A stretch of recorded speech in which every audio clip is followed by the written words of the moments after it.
Hello students, let us discuss principle of operation of three-phase induction motor. As you already know, there are two types of induction motors. One is squirrel cage induction motor, another is slip ring induction motor. So let us take squirrel cage induction motor as a reference for the operation, for the best understanding of operation. Okay, and you can see there is a terminal box on the top of the induction motor which has 6 terminals in it, by using which we can connect the stator of our three-phase induction motor either in star or delta. Okay, let us see how the stator of our three-phase induction motor can be connected in star or delta. Before that, there are two types of laws based on which our three-phase induction motor operating principle is considered. Okay, so they are: one is Faraday's law of electromagnetic induction, another is Lorentz principle. The operation of a three-phase induction motor is based upon the application of Faraday's law and Lorentz force on a conductor. The behavior can readily be understood by means of following example. Okay, these two are the laws based on which our operation is based. Okay, one is Faraday's law of electromagnetic induction, another is Lorentz principle. So let us see how the stator of our three-phase induction motor can be connected in either star or delta connection.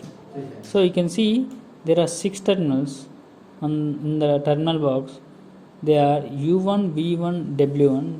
These are from the starting point, and W2, U2, V2 are the ending points of our stator connection.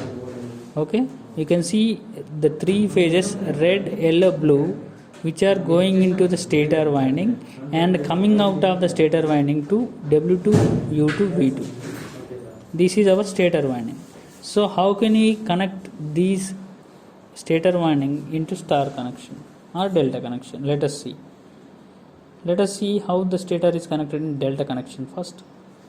If you connect U1, W2 and V1, U2 and W1, V2, then the connection will be delta connection. You can see if you short circuit U1 with W2, V1 with U2, W1 with V2, the configuration of our connection will be delta connection.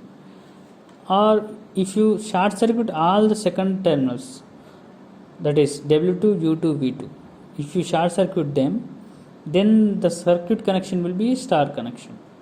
Okay, this is how you can connect the stator of your induction motor either in star or delta in the terminal box itself. Okay, we have a 3-phase winding on the stator, right, let's go. Now whenever I apply a 3-phase AC supply to this stator winding, which is a 3-phase winding, because they are phase displaced by 120 degrees each other, the 3 phases, phase 1, 2 and 3, they are phase displaced by 120 degrees. There a rotating magnetic field will be induced in the stator circuit of our induction motor. I have already explained you clearly how rotating magnetic field is being produced in the stator of induction motor. You can see the images of rotating magnetic field. These 3 phases are supply phases, red, blue and black. These are the sinusoidal waves of 3-phase supply. Whenever they are progressing with respect to time, the field in the stator circuit is rotating. You can consider the field in the stator circuit as rotating. That is why it is called rotating magnetic field. You can clearly see how the rotating magnetic field is being generated in the stator of 3-phase induction motor. So this is rotating magnetic field in the stator circuit. So whenever this rotating magnetic field links with a stationary rotor conductors, so whenever this stator rotating magnetic field links with rotor conductors, so we have Faraday's first law stating that whenever there is a relative speed between magnetic field and conductors, the conductor will be induced with EMF. right? Now let us apply Faraday's first law of electromagnetic induction in here. Due to induction, the stator rotating magnetic field links with the rotor conductors. So according to Faraday's electromagnetic induction, the rotor conductors will have EMF generated on the conductors. You can see the red color indication is EMF generation on the rotor conductors. And you already know the squirrel cage rotor has two end rings short circuiting the conductors. The rotor conductors are short circuited by two end rings at the both the ends. Okay, because they are short circuited and EMF has already been generated, this EMF will cause a current to flow in the closed circuit of our rotor conductors. Okay, you can see this is the current direction in the rotor circuit. Because of electromagnetic induction, there has induced a EMF in the rotor bars. That EMF is causing a current to flow in the rotors because the rotor conductors are short circuited. You can see the expression for electromagnetic induction, first law of electromagnetic induction of Faraday, that is E equal to minus n into d pi by dt. Whenever there is a flux linkage, there will be a EMF in the conductors. Okay, n is number of turns. So because of EMF, we are getting a current in the rotor conductors. Now let us apply the second law of our operation, that is Lorentz principle, that states that a magnetic field exerts a force on a moving ionic current. That is, whenever a current carrying conductor placed in a magnetic field, the conductor will experience a force. Let us apply this to our induction motor. We have a current carrying rotor placed in a rotating magnetic field. Okay, this is a rotating magnetic field where a current carrying rotor bars are placed. Hence, a force will be experienced by the conductors. Okay, our rotor conductors are now being experienced by a force that can be treated as torque.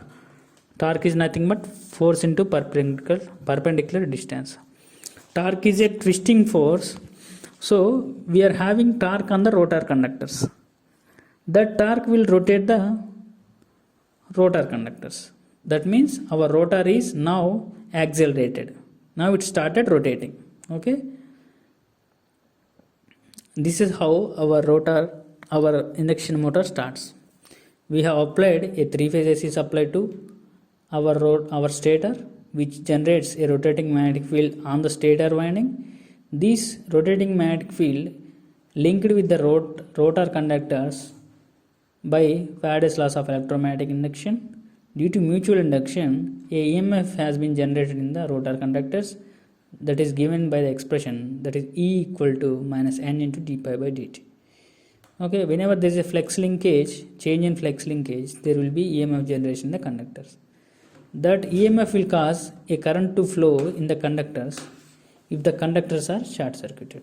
Because our squirrel cage rotor has been short circuited by end rings, a current will flow in the rotor conductors. Now Lorentz force principle will come into picture. Whenever a current carrying conductor is placed in a magnetic field, that conductor will experience a force. That force is nothing but torque, which is a twisting force on the material. Okay, now we are having a rotating rotor. Okay, now our rotor will try to catch up with the stator rotating magnetic field.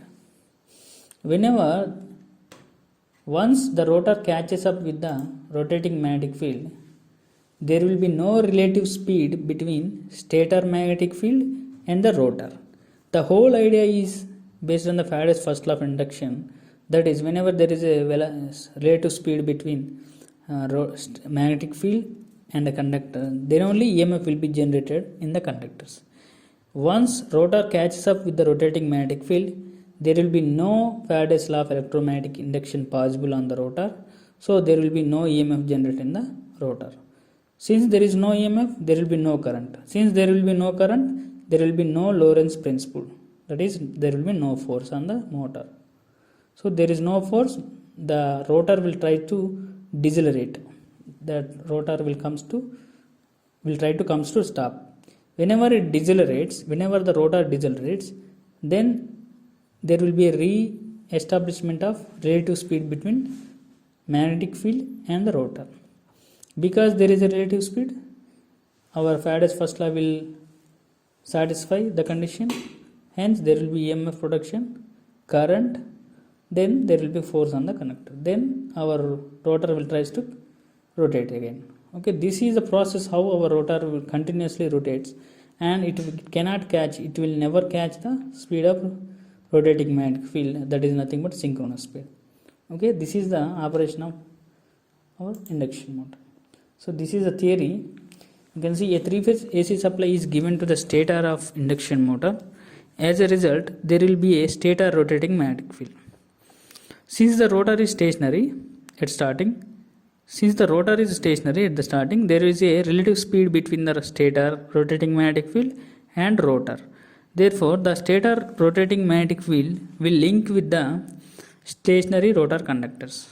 Then an EMF will be induced in the rotor circuit according to Faraday's law of electromagnetic induction. Since the rotor bars are short circuited by end rings, a current will flow in the rotor conductors. That EMF has been caused a current to flow in the rotor conductors. According to Lorentz force law, whenever a current carrying conductor is placed in a magnetic field, that conductor will experience a force, and the direction of rotation can be found out by Fleming's left hand rule. For the generator, we use Fleming's right hand rule. For the motor, we use Fleming's left hand rule. Okay, note those points. Now we have a twisting force acting on the rotor that rotates the rotor of our motor. Hence the rotor starts rotating. Once the rotor starts rotating, it will try to catch up with the speed of rotating magnetic field, that is nothing but synchronous speed. Once the rotor catch up with the rotating magnetic field, there will be no relative motion between rotor and rotating magnetic field. Hence there will be no current in the rotor conductors. That is, at that instance, there will be no mechanical force acts on the rotor conductors. As a result, the rotor starts decelerating. As the rotor decelerates, a relative speed between rotor and a rotating magnetic field re-establishes, and hence there will be a current in the rotor circuit, which causes mechanical force on the rotor bars again, that rotates the rotor. This is how rotor rotates, and the rotor will never catch up with the synchronous speed. It always less than synchronous speed. Okay. Now you have the basic idea of how the induction motor operates. Okay, thank you.